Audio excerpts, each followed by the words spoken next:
జై వీరబ్రహ్మ జై గోవింద బాబ జై. నేను మీ కృష్ణమాచార్య. శ్రీ బ్రహ్మపదం 2025వ సంవత్సరం నవంబర్ మాసం మీనరాశి వారి యొక్క రాశిఫలం. శివాయ బ్రహ్మణే నమ. వీరబ్రహ్మేంద్ర స్వామినే నమో నమ. జై వీరబ్రహ్మ జై గోవింద బాబ జై. ఒకవైపేమో తీక్షణమైనటువంటి ఏలినాటి శని ప్రభావం, లగ్నంలో శని భగవానుడి యొక్క స్థితిగతులతో పాటుగా వ్యయ స్థానంలో రాహు సంచారమైన స్థితి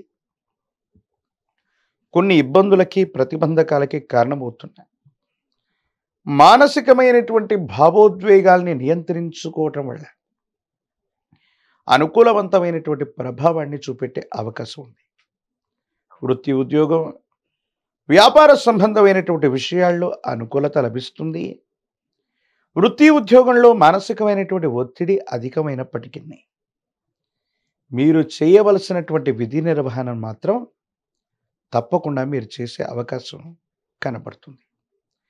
వ్యాపార సంబంధమైనటువంటి అంశాల్లో మాత్రం కొన్ని చిన్న చిన్న ఇబ్బందులు, ప్రతిబంధకాలు ఎదురయ్యేటువంటి అవకాశాలు ఉన్నాయి. కాబట్టి వృత్తి, ఉద్యోగాన్ని వదిలిపెట్టి కొత్త ఉద్యోగంలోకి వెళదాం, లేదా కొత్త వ్యాపారంలోకి వెళదాం, కొత్త జీవన విధానంలోకి వెళదాం అనుకుంటే మాత్రం ఇబ్బందులు కలిగే అవకాశం కనబడుతుంది. కొన్ని విషయాల్లో కొత్త మార్పులు చేర్పులు ఏవి చేయకపోవటమే ఉత్తమంగా చెప్పచ్చు. ఎప్పుడైతే తీక్షణమైనటువంటి ఏలినాటి శని జరుగుతూ ఉంటుందో, శని భగవానుడు ఒక నిర్దిష్టమైనటువంటి క్రమశిక్షణతో కూడినటువంటి జీవన విధానానికి నాంది ప్రస్తావన పలుకుతూ ఉంటాడు. ఈ సందర్భంలో కొత్త ప్రయత్నాలు చేయటం వల్ల మనకు కొన్ని ఇబ్బందులు కలగటం, మానసికమైనటువంటి సంఘర్షణ కలగటం, ఏం చేయాలో అర్థం కాక, ఏమవుతుందో తెలియక సంఘర్షణతో కూడిన జీవన విధానంతో మనం ఉంటూ ఉంటాం. కాబట్టి ఈ విషయాల పట్ల తస్మాత్ జాగ్రత్తగా ఉండటం చెప్పదగినటువంటి సూచన. ప్రత్యేకించి వైవాహిక జీవితంలో భార్యాభర్తలకు సంబంధించినటువంటి అంశంలో మూడవ వ్యక్తి యొక్క ప్రమేయం చేత అపోహలు, అపార్థాలు, అపనిందలు వచ్చే అవకాశం ఉంది. ఒకరి వైపు మరొకరికి గౌరవం, ప్రపత్తులు కలిగి ఉన్నప్పటికీ కూడా అహంకారపూరితమైనటువంటి ధోరణి వల్ల, లేక అహం దెబ్బతినడం వల్ల బాంధవ్యాలు దూరం అయ్యేటువంటి అవకాశం ఉంది. ప్రత్యేకించి వివాహ సంబంధమైనటువంటి పరిస్థితులు, వైవాహిక జీవితానికి పరితపించే వాళ్ళు, వివాహం కానటువంటి వాళ్ళకి అనుకూలవంతమైన యోగం కూడా ఉంది. సంతానపరమైన అంశాలు బాగున్నాయి. వారికి సంబంధించినటువంటి విద్యా, ఉద్యోగం, భవిష్యత్తు కోసం మీరు చేసే ప్రయత్నాలు సఫలీకృతమవుతూ ఉంటాయి. ప్రత్యేకించి వారికి సంబంధించినటువంటి ఆరోగ్యపరమైనటువంటి అంశాల పట్ల కూడా తస్మాత్ జాగ్రత్తగా ఉండటం చెప్పదగినటువంటి సూచన. సహోదర సహోదరి వర్గానికి సంబంధించిన వ్యక్తులు, ఎంతో కాలంగా మిమ్మల్ని వ్యతిరేకిస్తున్నటువంటి వ్యక్తులు కూడా మీ స్థాయి పెరిగిందనో, వాళ్ళకంటే గొప్పగా ఉన్నారనో వాళ్ళు మళ్ళీ మిమ్మల్ని అనుసరిస్తారు.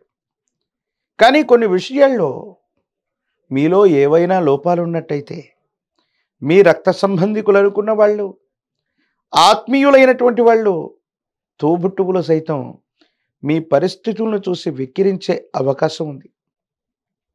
అంటే సిద్ధాంతపరమైనటువంటి అంశాలు అవ్వచ్చు, కొంతమంది వ్యక్తుల యొక్క ప్రవృత్తి అవ్వచ్చు. ఎంతో కాలంగా మీకు దూరంగా ఉన్నటువంటి వ్యక్తులు ప్రస్తుతం మీరున్న స్థాయిని చూసి మళ్ళీ దగ్గర అయ్యేటువంటి ప్రయత్నాలు చేస్తారు. ఈ విషయంలో వాళ్ళు రక్త సంబంధికులైనప్పటికీ కూడా తస్మాత్ జాగ్రత్తగా ఉండటం చెప్పదగినటువంటి సూచన. కొన్ని ప్రయోజనాల్ని పొందటానికి వేగవంతమైనటువంటి నిర్ణయాలు తీసుకోవలసినటువంటి అవకాశం ఉంది. ఆరోగ్యపరమైనటువంటి అంశాల్లో దీర్ఘకాలికంగా ఉన్నటువంటి ఆరోగ్య సమస్యలు మీకు ఇబ్బంది కలిగించేటువంటి ప్రయత్నం చేస్తాయి. ఎముకలు, కండరాలు, కీళ్లకు సంబంధించినటువంటి ఆరోగ్యపరమైనటువంటి అంశాలు ఏవైతే ఉన్నాయో కొన్ని ఇబ్బందులకు కారణమయ్యే అవకాశం ఉంది. కాబట్టి దీర్ఘకాలికమైనటువంటి ఆరోగ్య సమస్యల పట్ల తస్మాత్ జాగ్రత్తగా ఉండటం చెప్పదగినటువంటి సూచన.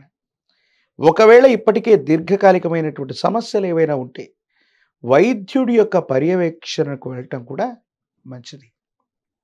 ప్రత్యేకించి వృత్తి ఉద్యోగంలో అవ్వచ్చు, వృత్తి వ్యాపారంలో అవ్వచ్చు, కొత్త నిర్ణయాలకు ఇది సరైనటువంటి సమయం కాదు. ఇప్పుడున్న జీవన విధానంతో, ఇప్పుడున్నటువంటి పరిస్థితులతో కొద్ది కాలం రాజీ పడితే అత్యున్నతమైనటువంటి మానసికమైనటువంటి సంతోషం కలిగినటువంటి పరిస్థితులు మీకు సొంతమయ్యేటువంటి అవకాశం ఉంది. భావోద్వేగాలను నియంత్రించుకోవటం యుగదాయకమైనటువంటి ఫలితాలకు కారణమవ్వచ్చు.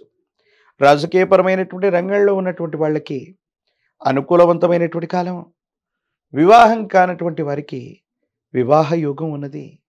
ఉద్యోగం రానటువంటి నిరుద్యోగులు ఏకాగ్రతతో ప్రయత్నం చేస్తే సానుకూలవంతమైన ఫలితాన్ని తప్పకుండా పొందేటువంటి అవకాశం కనపడుతూ ఉంటుంది.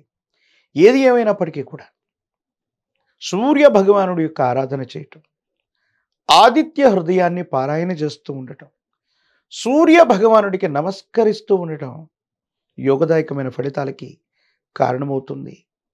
విశేషవంతమైన పవిత్రమైన కార్తీక మాసంలో పరమేశ్వరుడికి ఏకవార రుద్రాభిషేకాన్ని నిర్వర్తించటం, ప్రత్యేకించి సూర్య భగవానుని ఆదిత్య హృదయంతో పూజించటం, ఒక పంచముఖి రుద్రాక్షని మహాకాల వీరవృక్షని మెళ్ళో ధరించటం వల్ల తీక్షణమైనటువంటి ఏలినాటి శని తగ్గే అవకాశం ఉంటుంది. ప్రత్యేకించి అనునిత్యం కూడా తంత్రమాల చూర్ణం చేత స్నానాన్ని చేస్తుంటే సానుకూలవంతమైన స్థితిగతుల్లో జీవితం ఉంటుంది. భవిష్యత్ అంతా కూడా చక్కగా ఉండే అవకాశం కనపడుతుంది.